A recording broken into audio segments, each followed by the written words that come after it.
안녕하세요. 태풍입니다. 여러분들의 도움으로 구독자가 200명을 달성하였습니다. 감사합니다. 더욱더 많은 구독자가 있길 바라며 좋아요 버튼하고 구독 버튼 눌러주시면 감사하겠습니다. 누가 그러더라고요. 이 이야기를 꼭 해야 사람들이 눌러준다고. 그래서 한번 이야기해 보았습니다. 오늘은 부동산 법인에 대해서 한번 얘기해 보려고 합니다. 사실 부동산 법인은 작년부터 계속해서 이야기가 되어 왔고, 그리고 어떻게 보면 하나의 큰 이슈였던 거죠. 부동산 시장에서.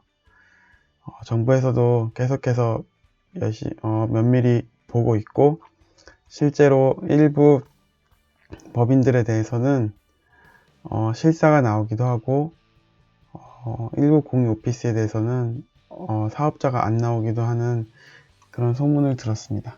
그래도 여전히 많은 분들이 부동산 법인에 대해서 궁금해 하기도 하고, 나는 진짜 법인을 내야 되는 것인가?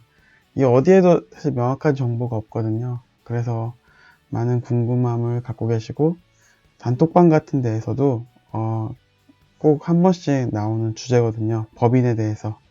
그래서 오늘은 이 법인을 쭉 설명하려면 진짜 한도 끝도 없고요. 그리고 이거는 사람에 따라 다 달라요. 법인을 내면 좋은 사람이 있고, 법인을 굳이 낼 필요가 없는 사람도 있고, 그렇습니다. 그렇기 때문에, 이 시간에, 이걸 하세요, 하지 마세요, 그런 게 아니라, 제가 들었던 질문들에 대해서, 단톡방에서 제가 답해드렸던 내용들, 그런 거 위주로 정리해드리고, 대략 법인이 뭔지에 대해서 개괄적으로 설명해드리고, 기회가 된다면, 제 유튜브에 카테고리별로 좀 법인에 대해서 좀 자세하게 다루도록 하겠습니다. 먼저 법인은 오늘은 그래서 네이버 이렇게 보지 않고요. 필요에 따라서 메모장을 사용하던가 혹은 수식이 좀 필요할 때는 엑셀을 사용할 예정입니다. 그렇기 때문에 그냥 음성만 들으셔도 큰 지장이 없으실 거예요. 그럼 이제 법인이 무엇이냐? 저는 전문 세무사도 아니고, 그리고 문과 계통도 아니고, 순수하게 저는 그 이과 계통의 엔지니어 출신이거든요. 그래서 이렇게 전공 지식이나 전문 지식이 좀 틀릴 수 있지만, 제가 이제 이해한 바, 그럼 저만의 언어로 설명을 해드리도록 하겠습니다. 부동산 법인은 어떻게 보면 다시 하면 하나의 생명을 탄생한다고 다들 이렇게 얘기하는데, 정말로 나 말고 다른 하나의 인격체를 만드는 거예요. 그래서 그 인격체가 회사를 운영하는 것이죠. 그래서 사람들이 법인을 내면 사업자 등록증을 무조건 내야 된다고 알고 있는데, 이것도 그냥 사람에 비유하면 우리가 평소에 회사 다닌 사람일 때, 우리가 회사 다니고 밥 먹고 월급 받고 이럴 때 우리가 사업자 등록증 안 내잖아요. 왜냐면은 우리는 회사를 다니시는 분은 그냥 회사 급여가 나오기 때문에 그러니까 사업자 등록증이 필요 없는 거죠. 법인도 법인을 만들면 무조건 사업자 등록증을 만들 필요는 없어요. 근데 그 법인이 사업을 운영하기 때문에 사업자 등록증을 만드는 것이죠. 왜 이야기를 먼저 시작하냐면, 법인을 이제 처음 운영하시는 분들이 하는 질문 중에 사업자 등록증에 임대업이 있어야 되나요? 이런 이야기를 제일 많이 합니다. 이 사업자 등록증에 왜 임대업이 있어야 되는지, 이거의 출발은 앞으로 거슬러 가면은 뭐가 있냐면은, 이제 우리가 부동산 투자를 하다 보면 아파트를 예로 들면은 세입자가 전세로 들어오게 되죠. 세입자가 전세로 들어오는데 그 세입자도 은행에서 전세자금 대출을 받게 됩니다. 은행에서 전세자금 대출을 받게 되는데, 그 전세를 보증해주는 그 곳에서 집주인이 법인이면은 전세자금 대출을 잘 안 내줘요. 꺼려하는 것이죠. 그래서 집주인이 법인일 때 사업자 등록증에 보통 우리가 부동산 법인을 내면 부동산 매매업을 많이 내거든요. 왜냐면 매매를 하니까. 근데 거기에 꼭 부동산 임대업이 있어야지 전세자금 대출을 은행에서 승인을 해주거든요. 보증기관에서. 그렇기 때문에 법인을 하면 무조건 사업자 등록증을 내야 되고, 그 다음에 그 사업자 등록증에는 꼭 임대사업자가 있어야 된다고 생각하는 거죠. 그런데 나는 그냥 전세 끼어있는 물건 사가지고 전세 만기되면 팔 건데, 이렇게 된다면은 굳이 그 사업자 등록증에 막 억지로 세무서 가서 싸워서 임대업을 낼 필요가 없는 거죠. 왜냐면 임대업이라는 거 용어가 필요가 없기 때문에. 그리고 이제는 그 사업자 등록증 전면에 이제 사업자 등록증 한번 검색해 볼까요? 오늘 디스플레이를 쓸 일이 없을 줄 알았는데 쓰네요. 네. 사업자 등록증 예시가 있을까? 네. 사업자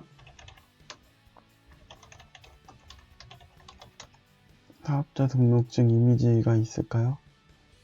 네, 있네요. 여기. 네, 이렇게 보면은 사업자 등록증에 이 오른쪽에 이제 부동산 임대업 이런 글씨가 나오거든요. 근데 이 부동산 임대업이라는 게 요게는 안 나오고, 이제 원래는 세무서 우리가 이제 개별적으로 물건지 하나당 사업자를 다 따로 내야 되는데, 그게 좀 복잡하고 힘들어서 단위 과세 사업이라는 걸 낼 수 있습니다. 그건 뭐냐면은 그냥 본점 주소 하나로 이렇게 스타크래프트 이렇게 하면 힘도 있구나. 그냥 이렇게 해서 체인점이죠. 본사가 있고 체인점 지점들이 다 있잖아요. 그러니까 내 아파트 하나하나가 체인점이에요. 그래서 본사에서 전체를 다 관리하고 체인점 하나하나마다 사업자 등록증이 있는 게 아니라 우리 본사의 사업자 등록증을 하나 딱 내고 체인점 하나에 단위과세 사업장, 또 하나의 단위과세 사업장을 각각을 내는 거죠. 그래서 그 임대업이 필요한 사업장에만 단위과세 사업 등록을 하면은 그 뒷장에 임대업을 넣어주거든요. 그럼 그걸 갖고 은행 대출이 가능합니다. 이 사업자 하나만으로도 시간이 이렇게 너무 많이 가는데. 어쨌든, 네. 그렇게 그 사업자 그 질문이 많았고요. 그 다음에 또 이런 질문이 있었어요. 꼭 법인 내야 되나요? 저와 같은 경우에, 1년에 한두 건 거래하는데 법인 내야 되나요? 이거를 좀 알려면 법인은 기본적으로 운영비가 들어갑니다.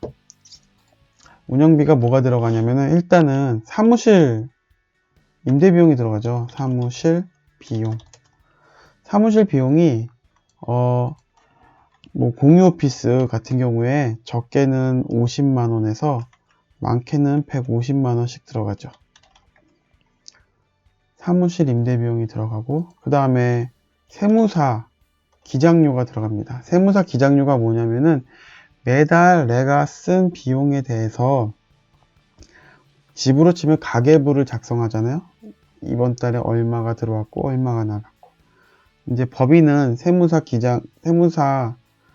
기장을 맡기고 직접 하셔도 되는데 이게 좀 힘드니까 기장비가 들어갑니다. 기장비도 한 적게는 10에서 우리가 또 엑셀로 한번 해볼까요? 네.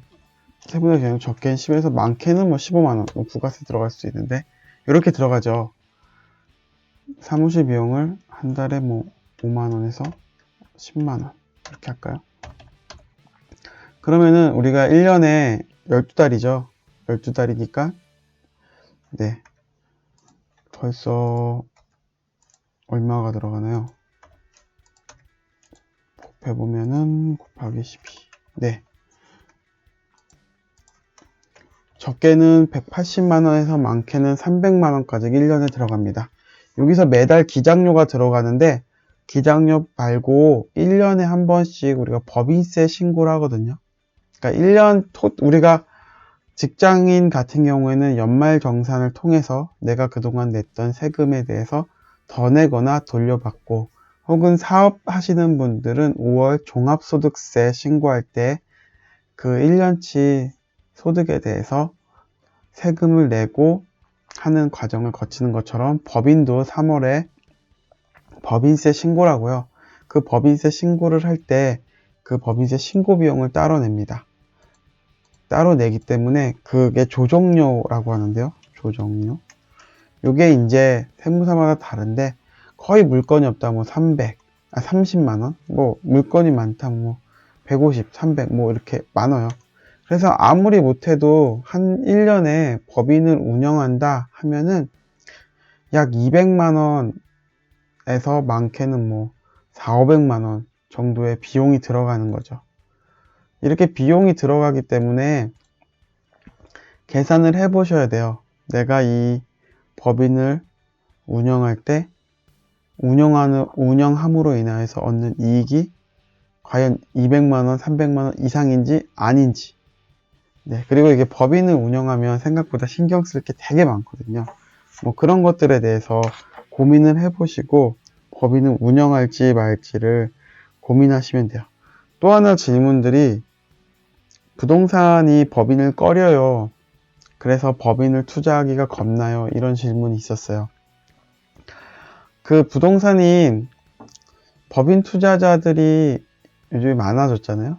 그래서 부동산들도 법인이 무엇인지에 대해서 공부하기 시작했고, 법인 투자자들이 무엇을 준비해야 되는지에 대해서 알기 시작하고 나서부터는 이렇게 편해요.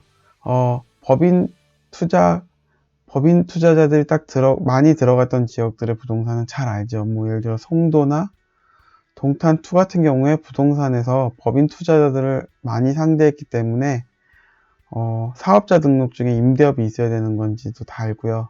그 다음에 세입자들에게 뭐 전세보증보험을 들어준다던가 이런 일련의 과정들을 되게 잘 소화합니다. 근데 여전히 법인이라면은 꺼려하는 많은 부동산들이 있어요. 그럴 때는 내가 다 일일이 설명해야 되는데 너무 힘들죠. 저 같은 경우에는 그러면은 그냥 안 합니다. 네, 힘을 뺄 필요가 없잖아요. 투자하는 것도 피곤한데 그것까지 힘 빼면 너무 힘든 것 같아요. 그 다음에 또 저한테 질문했던 것들이 뭐 가수금이 있어요. 그러니까 우리가 법인을 처음 만들 때 자본금이 있잖아요. 자본금을 보통 얼마로 한다, 뭐 책에 보면은 뭐 1,000만 원으로 하세요, 3,000만 원으로 하세요, 이렇게 다 내용이 다른데 그거는 이제 적당한 선이 있겠죠. 뭐 저는 그냥 1,000만 원으로 했는데, 근데 우리가 집을 1,000만 원 주고 살 수는 없잖아요. 집이 그렇게 비싼데. 그럼 그 나머지 돈은 어떻게 하냐면은 대표이사가 법인에 돈을 빌려줍니다. 대표이사가 법인에 돈을 빌려주는데 그 빌려주는 것을 가수금이라고 하거든요. 그래서 대표이사가 법인에 돈을 빌려주고 법인은 그 돈을 갖고 아파트를 사거나 뭐 투자를 하는 거죠. 그리고 나서 수익이 났을 때 법인은 대표이사에게 다시 돈을 돌려주고 그런 걸 가수금 회수라고 합니다. 그렇게 해서 법인에 부족한 돈을 투자하는 거고요. 가족이 그 법인의 가수금을 빌려줘도 되느냐 했을 때 제가 한 3, 4명 복수의 세무사 분들한테 문의를 했을 때 괜찮다, 전혀 지장 없다, 가족이나 뭐 심지어 제3자가 법인의 가수금을 빌려줘도 문제 없다라고 얘기를 했는데요. 이거는 이걸 듣고 계신 분들, 뭐 법인에 관심 있는 분들이 이제 시작을 하고 세무기장을 맡기잖아요. 그럼 꼭 그 담당 세무사님한테 물어보세요. 그 세무사님이 안 돼, 저는 그건 좀 위험한 것 같아요, 하면은 안 하시는 게 맞습니다. 담당 세무사님이랑 한테 꼭 물어보셔야 돼요. 그 모든 것들이 다 그래요, 담당 세무사님이. 뭐 이런 것도 있어요. 전화요금을 비용 처리할 수 있나요? 대부분의 세무사님들은 안 된다고 해요. 그래서 근데 된다고 하시는 분도 있어요. 물론 그러면 그 세무사님에 맞게 하시면 됩니다. 그 다음에 또 이런 것도 있었어요. 이게 제가 법인을 처음부터 쭉 설명하는 것보다 이렇게 Q&A 형식으로 하는 게 여러분들에게 더 잘 들어올 것 같아서, 관천한 재개발, 그러니까 관리처분인 간한 재개발은 곧 이주라 이주비 중도금 대출이 안 나와서 법인으로 사기가 좀 그런데 어떻게 하나요? 그렇죠. 재개발 같은 경우에 개인은 대출이 이주비 대출이 나오는데 법인은 안 나오는 경우가 많습니다. 물론 나오는 곳도 있어요. 나오는 곳들이 있기 때문에 그 지역은 또 좀 인기가 많았죠, 법인들에게. 그러면 안 나오면 어떻게 하냐면 이제 뭐 각각의 방식들이 있는데, 그냥 하나의 방법 중에 하나는 처음에 살 때 피가 좀 비싸더라도 간평 낮은 거 사는 거죠. 소위 뚜껑이나 그런 거는 어차피 간평이 낮기 때문에 그 대출, 그 이주비 대출이 거의 안 나오거든요. 뭐 그런 건 어차피 개인이나 법인이나 똑같기 때문에 그런 걸 법인으로 사면은 좀 더 이익이 되는 거죠. 이익이라기보다는 투자금을 개인하고 거의 비슷하게 가져갈 수 있는 거죠. 뭐 그런 방법도 있고요. 뭐 찾아보면은 많은 방법이 있습니다. 그 다음에 또 뭐가 있을까요? 법인 하시는 분들을 보니까 이익이 연 2억 넘어가서 더 번 다음에 하나를 만드시더라고요. 이게 무슨 얘기냐면은 법인세 규정, 우리 이제 개인도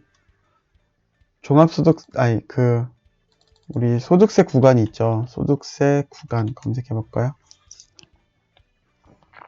종합소득세 구간, 아마 종합소득세나 개인 양도세나 수도 똑같을 거예요. 여기 있죠. 15% 구간, 24% 구간, 35% 구간, 38% 구간. 그러니까 약 4,600에서 8,800만 원 이하는 24% 구간이에요. 근데 여기가 이제 여러분들 그 원천징수 영수증이라고 회사에서 직장인 기준으로 연말정산을 하고 나면은 내가 연봉이 1억이라고 해서 이 1억 초과하는 구간에 35% 세율을 내는 게 아니죠. 내가 연봉이 1억이라고 해도 뭐 소득공제하고, 소득공제 다 제하죠. 인적공제하고 뭐 자녀공제하고 그런 공제 다 한 최종 액수가 8,800만 원 이하 4,600만 원 초과할 때 24%인 거예요. 그러니까 오해하실 수 있는데 그 포인터를 좀 쓸게요. 이 세율 구간은 내 연봉이 아니다. 똑같이 법인도 마찬가지입니다. 이런 소득 구간이 있어요. 볼까요? 법인세 구간. 이제 찾아보면 다 나오거든요. 법인세 구간. 너무 작네. 좀 보이시나요? 네. 이거는 법인세가 아닌데. 이미지로 보면 돼요. 법인세 구간은 뭐 딱히 복잡하지 않아요. 그냥 2억 이하는 10%. 그쵸? 2억 이하 10%. 그 다음에 2억부터 200억까지는 20%. 우리는 20% 200억 이상이면은 이 방송 안 들으시겠죠? 네. 그래서 우리는 그냥 10%인 거예요. 10%. 2억 이하는 10%? 근데 2억 이상부터 200억은 20%예요. 그래서 이제 2억 이상일 때 아까 그 질문인데, 근데 이게 2억이 넘어가는 순간 전부 다가 20%가 아니라 마치 우리 급여도 8,800만 원 이상 넘어가는 부분만 35%인가요? 네. 그거지 전체가 아니잖아요. 네. 전체가 다 35%가 아닌 것처럼 넘어가는 구간만입니다. 그러면은 법인을 하나 더 내야 되냐? 2억이 넘어가려면 순수익이 2억이에요. 법인 경비 처리 다 하고. 이제 법인 경비 처리를 하면은 법인을 운영하면서 들어갔던 뭐 은행 이자 비용이라던가 혹은 법인차를 썼다면은 법인차 렌탈 비용, 주유 비용. 그다음에 혹시 법인에 직원이 있으신 분들도 있잖아요. 뭐 격리라던가 그런 직원들의 급여를 다 제하고 순이익이 2억인 거예요. 그렇게 따지면은 굉장히 순이익이 크겠죠. 그렇기 때문에 초반에는 저 걸 걱정하지 않으셔도 돼요. 오히려 어떤 분들은 종합소득세 때문에 법인을 더 만드시는 분도 있어요. 죄송합니다. 진짜 죄송합니다. 종합부동산세 때문에, 종부세 때문에 법인을 더 만드는 경우도 있는데, 세금이 높아서 법인을 더 만든다. 뭐 그럴 수 있어요. 그럼 그때에 대해서 계산을 해보시면 돼요. 아까 제가 얘기했죠. 법인을 하나 더 만드는데 매년 들어가는 비용과 내가 내는 세금에 대해서 계산을 해보고 우리가 판단할 수 있겠죠. 그래서 순수하게 법인세 2억 구간을 넘기는 쉽지 않다. 뭐 이런 수 있고요. 그 다음에 급여를 얼마를 측정해야 되냐? 급여는 일한 만큼 측정하면 되죠. 일한 만큼 측정하면 되는데 여기서 그런 답변을 듣고 싶어서 이거를 듣진 않으실 거라 생각합니다. 그래서 제 생각에는 직원을 고용하는데 우리가 잘 모르잖아요. 그럴 때는 적어도 최저임금 이상은 지급해야 되지 않나. 저는 약 한 130만 원 정도 이제 그 정도 해서 우리가 다 못 다니잖아요. 그리고 물건들이 재개발 이런 물건들이 많으면 또 집 상태도 되게 중요하거든요. 청소도 맡기고 격리도 맡기고 우리 대신에 부동산도 가야 되고 그런 직원을 고용할 때 한 그 정도 급여를 지급하고 직원을 고용한다면 우리가 급여 소득자일 땐 모르겠지만 내가 내는 국민연금만큼 회사도 똑같이 국민연금을 내고 내가 내는 의료보험만큼 회사도 똑같이 의료보험을 내고 내가 내는 그러니까 매칭이에요. 그렇기 때문에 급여를 무한대로 높게 주면은 우리 회사도 내 법인도 동일한 비용이 나갈 수밖에 없어요. 그런 거를 잘 고려하시면 좋을 것 같아요. 일단은 요것들이 카톡방에서 오늘 저한테 궁금해서 제가 이렇게 막 이렇게 저렇게 두서없이 설명했던 내용이고요. 일단은 너무 길어지면 또 재미없으니까 이렇게까지 마치고 다음번에는 그냥 법인의 뭐 기본적인 뭐 취득세며 뭐 이런 것들을 한번 제가 쑥 한번 훑어드리도록 할게요. 제가 이거를 하려면 두 번째 시간에는 좀 뭔가 준비해야 되잖아요. 저도 목차도 있어야 되고. 근데 오늘은 그냥 톡방에 나왔던 내용들 질문만 보고 제 머릿속에 있는 것들을 기준으로 해가지고 이렇게 답변을 해드린 거거든요. 그러니까 Q&A 거죠. 혹시 이거를 들으신 분 중에 또 궁금하신 거 있는 분들은 이 영상 밑에 댓글을 달 수 있거든요. 그러니까 댓글을 거기에 남겨주시면 제가 또 아는 한도 내에서 댓글을 남겨드릴게요. 그리고 법인이 만능은 아닌 것 같아요. 제약이 좀 많습니다. 세입자 같은 경우에 세입자의 전세자금 대출은 2억 2천 이상을 받을 수 없어요. 그 말은 뭐냐면 세입자가 전세금이 높은 데는 법인으로 하기는 어려운 거죠. 뭐 그런 것도 있고요.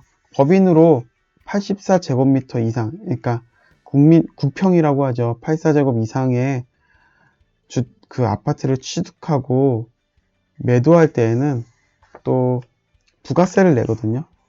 그런 또 단점이 있고요. 뭐 반면에 장점이라면은 원래는 없었는데 새로 생긴 4주택부터 취득세 4.6%, 법인은 그거 상관없이 그대로 1.1%를 받고요. 그 다음에 뭐 대출에 대해서도 좀 자유로울 수 있고요. 법인에 대해서는 뭐 그런 장점과 단점이 있습니다. 그렇기 때문에 무작정 법인을 내는 것보다 좀 이렇게 공부를 좀 해보시고 그 다음에 그 세금에 대해서 좀 감이 있으셔야 되거든요. 근데 우리가 세금에 대해서 평소에 전혀 관심이 없잖아요. 직장인 같은 경우에는 세금에 대해서 관심이 있을 때는 딱 한 번 있죠. 연말정산 때 그때 한번 이렇게 보고 모르겠다 그냥 하시죠. 그 연말정산 하셨던 원천징수 영수증을 원징이라고 하죠. 그걸 한번 홈택스에서 다운받을 수 있거든요. 그걸 한번 찬찬히 봐보세요. 세금이 어떤 구조로 이루어져 있는지. 내 원래 총소득에서 인적공제를 빼주고 그 다음에 뭐 자녀 공제를 빼주고, 그 다음에 직장인이기 때문에 뭐 근로소득 공제를 빼주고, 그거의 최종 소득이 얼마다. 거기서 다시 소득 공제가 아니라 세액 공제인가? 그쵸? 그 뭐, 그걸 또 다 빼준 게 내 최종 세금인 거죠. 법인도 이런 세금에 대해서 잘 알아야 되니까, 뭐, 그런 것부터 공부해 가면서, 하는 게 제일 좋아요. 물론 처음 시작하시는 분들은, 시작하기 전 분들도 이런 궁금증이 제일 많습니다. 이거 비용 처리 되나요? 이거 돼요? 그냥 그거는 상식적으로 생각해 보시면 돼요. 그게 우리 법인 회사를 사용하는데 사용한 것인지 아닌지. 이 커피 마셨는데 비용 처리 되나요? 부동산 사장님하고 마신 건 되겠죠. 네. 그렇지만 뭐 회사 안에서 마신 거, 그러니까 뭐 주말에 가족끼리 커피 마시러 나갔다가 그런 거는 모르겠네요. 그것도 또 막 귀에 걸면 귀걸이니까 뭐 그런 거일 수도 있고요. 하여튼 그게 처음에는 많이 궁금하신데 또 많은 분들이 얘기하거든요. 지나고 보면은 그게 그렇게 엄청나게 중요하지 않을 수 있다. 또 그렇게 얘기하시니까. 그리고 또 많이 법인 시작하시는 분들 중에 그 현물출자를 고민하시는 분이 있어요. 예, 끝날 것 같으면서도 끝나지 않죠. 현물출자를 고민하시는 분들이 좀 계시는데, 제가, 세무사님 분들하고도 얘기해봤고, 그냥 개인적으로도 생각해봤는데, 현물출자는, 우리가 그냥 일반인들은 안 하는 게 좋아요. 뭐, 감정도 받아야 되고, 시간도 오래 걸리고, 비용도 오래 걸리고, 비용도 많이 들고 하거든요. 그래서 포괄 양수양도, 현물출자, 이런 것들에 대해서는 너무 고민하지 않으시는 게 좋을 것 같고, 그 다음에 주주. 이것도 다음 시간에 다 할까요? 천천히 한 번에. 예. 근데 주주도 너무 고민하지 마세요. 처음부터. 예. 뭐 자녀를 낳는다든가, 뭐 그런 것들은 한번 해보시고, 이게 맞다 싶으면 그때 고민하시면 되지. 지금부터 막 머리 싸매고 고민해가지고, 네. 첫 발을 내디뎌야 되는데, 내딛지 못하면, 너무 힘들잖아요? 그것보다는 그냥, 공부한다는 셈 치고 한번 해보시는 게 어떨까. 저는 그렇게 생각합니다. 뭐, 사람에 따라 성향이 다르잖아요? 돌다리를 두드리시는 분도 있고, 저같이 태풍처럼 그냥 큰 고민 없이 그냥 지르시는 분도 있고, 네. 각자의 취향이니까, 뭐 제가 또 이렇게 강요할 순 없죠. 어쨌든, 오늘 그냥 두서없이, 그런, 질문들에 대해서 답하는 형식으로 했는데, 다음 시간에는 좀 더, 뭔가 좀, 이게 근데 사실, 법인 강의하시는 분들, 유명하신 분들 있죠. 뭐, 땡땡 세무사님이라던가, 뭐, 지땡 네, 분들 보면은, 뭐, 그 세무사님 같은 경우에는 3시간 강의를 3번 하거든요. 그러니까 거의 4시간 하세요, 보면은. 그러면은 12시간이에요. 12시간에서도 시간이 쫓겨서 못하는 게 법인 강의거든요. 그거를 뭐 이렇게 유튜브로 제가 한 번에 다 소화한다는 건 말도 안 되고, 그것도 얼굴을 보면서 그 시청각 자료가 있는 상태에서 해도 될까 말까인데, 이런 거는 이렇게 하는 건 사실 유튜브로 하는 건 쉽지 않죠. 그렇지만 그냥 여러분이 궁금하신 내용들에 대해서 이렇게 Q&A 정도, 그러니까 대중적, 일반적인 상황에서는 도움이 되셨을 거라 생각합니다. 앞으로도 좀 더 발전하는 태풍의 옷보다 부동산이 되도록 노력하겠습니다. 끝으로 한 번 더 구독과 좋아요 눌러주세요. 감사합니다.